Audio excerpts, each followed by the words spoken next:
Rajiv Sharma. Next Maharashtra के इस खास सेगमेंट में आपका स्वागत है, जिसमें आपको दिखाएंगे महाराष्ट्र से जुड़ी हुई बड़ी खबरें।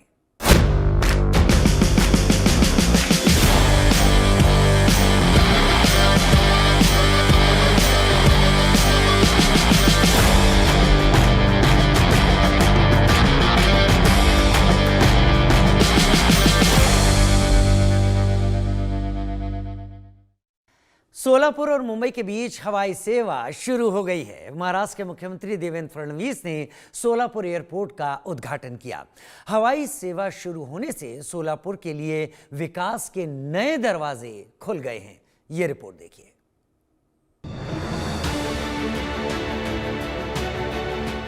सालों के इंतजार के बाद सोलापुर में मुंबई के लिए सीधी उड़ान सेवा शुरू हो गई है। मुख्यमंत्री देवेंद्र फडणवीस ने सोलापुर एयरपोर्ट का उद्घाटन करने के साथ ही इस सेवा का शुभारंभ किया। ये नई उड़ान सेवा सोलापुर के लोगों के लिए यात्रा को आसान बनाएगी, साथ ही सोलापुर के औद्योगिक और आर्थिक विकास को भी गति मिलेगी। इससे रोजगार के अवसर भी बढ़ेंगे। इस हवाई सेवा से तीर्थयात्रियों और पर्यटकों की यात्रा भी सुविधाजनक होगी, जिससे धार्मिक पर्यटन को भी बढ़ावा मिलेगा। मोदीजींनी या देशामध्ये विमान सेवेचं महत्त्व हे समजून घेतलं, एअरपोर्टचं महत्त्व समजून घेतलं आणि RCS सारखी योजना आणली, ज्या योजनेमध्ये ज्या विमानतळावर उडान काही वर्ष फिजिबल होत नाही किंवा खूप महाग पडतं, त्या ठिकाणी थोडंसं वायबिलिटी गॅप फंडिंग करायची, म्हणजे थोडेसे पैसे सरकारने द्यायचे आणि त्यातनं ती विमान सेवा फिजिबल करायची। आणि आमच्या सरकारने हा निर्णय घेतला की आमची तयारी आहे, सोलापूरचं विमानतळ हे विमान सेवा सुरू करणार असेल तर आम्ही त्याकरता वायबिलिटी गॅप फंडिंग देऊ। प्रधानमंत्री नरेंद्र मोदी की उड़ान योजना के तहत शुरू की गई इस परियोजना का मकसद सस्ती और सुलभ हवाई यात्रा को बढ़ावा देना है। दीपावली से पहले महाराष्ट्र सरकार ने महाराष्ट्र राज्य परिवहन निगम यानी ST के कर्मचारियों को गुड न्यूज दी है।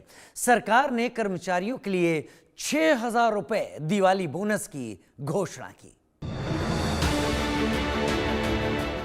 महाराष्ट्र सरकार ने राज्य परिवहन महामंडल के कर्मचारियों और अधिकारियों को दिवाली का बड़ा तोहफा दिया है। उप मुख्यमंत्री एकनाथ शिंदे ने 85,000 से अधिक कर्मचारियों के लिए 6,000 रुपए दिवाली बोनस देने की घोषणा की। सरकार ने इसके लिए 51 करोड़ रुपए की मंजूरी दी है।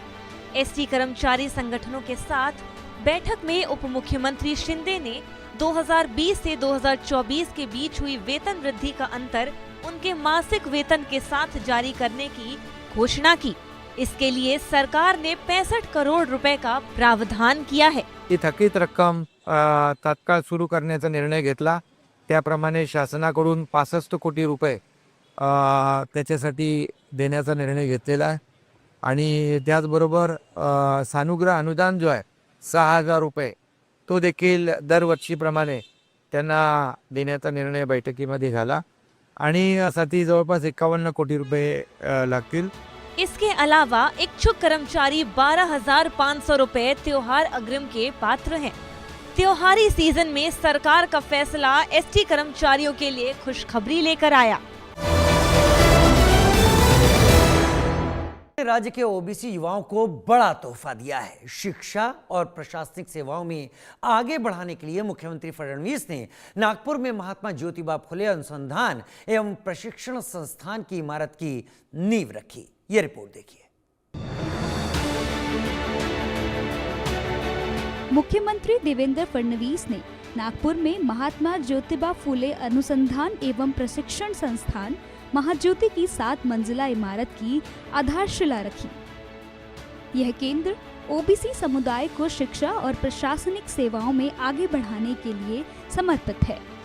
इस इमारत में 248 छात्रों के लिए आवासीय सुविधा, पुस्तकालय, परामर्श कक्ष और अत्याधुनिक प्रशिक्षण कक्ष होंगे, जहां छात्रों को UPSC, MPSC जैसी परीक्षाओं के लिए तैयारी करवाई जाएगी। भूमि पूजन कार्यक्रम में मुख्यमंत्री फडणवीस ने OBC युवाओं के लिए 15 लाख रुपए तक ब्याज मुक्त ऋण की घोषणा की। जी काही आर्थिक विकास महामंडळ आहेत ती देखील बळकट केली आणि आता आपल्या सरकारने हा देखील निर्णय घेतला की आपल्या ओबीसी समाजाकरता जी वेगवेगळी आर्थिक विकास महामंडळ आहेत या महामंडळातनं बिनव्याजी 15 लाख रुपयापर्यंतचं कर्ज हे आपण आपल्या या सगळ्या ओबीसी मुलांना देणार आहोत आणि त्यांना आपल्या पायावर त्या ठिकाणी उभं करणार आहोत। फडणवीस सरकार का लक्ष्य हर वंचित व्यक्ति को विकास के दायरे में लाकर सामाजिक न्याय सुनिश्चित करना है। महाराष्ट्र के आदिवासी समुदाय को मुख्यधारा में शामिल करने के लिए उप मुख्यमंत्री अजित पवार ने आदिवासी बहुल हजारों गांवों के लिए सामुदायिक वन अधिकार देने का निर्देश दिया है। महाराष्ट्र के उप मुख्यमंत्री अजित पवार ने जलगांव, धुले, नंदुरबार जैसे जिलों के हजारों गांव के लिए वन अधिकार सुनिश्चित करने का आह्वान किया है। सरकार के इस कदम को आदिवासी आबादी को न्याय दिलाने की दिशा में बड़ा कदम माना जा रहा है।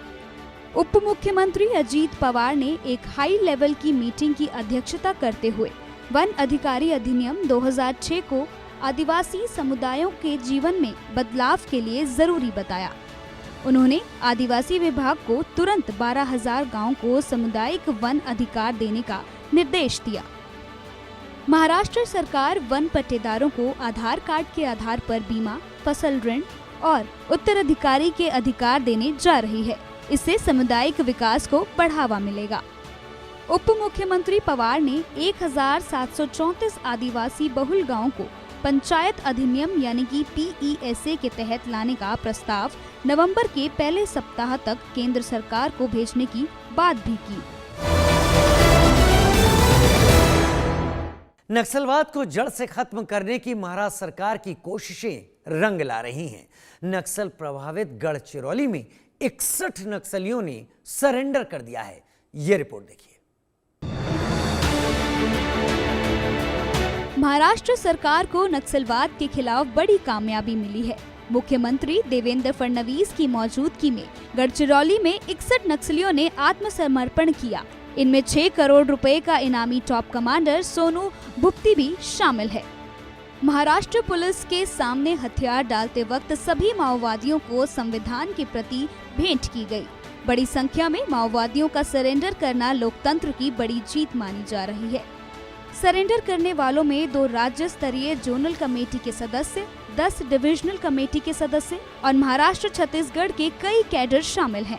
नक्सलियों ने 54 हथियार जमा कराए, जिनमें 7 AK-47, 6 SLR और 6 INSAS राइफलें शामिल हैं।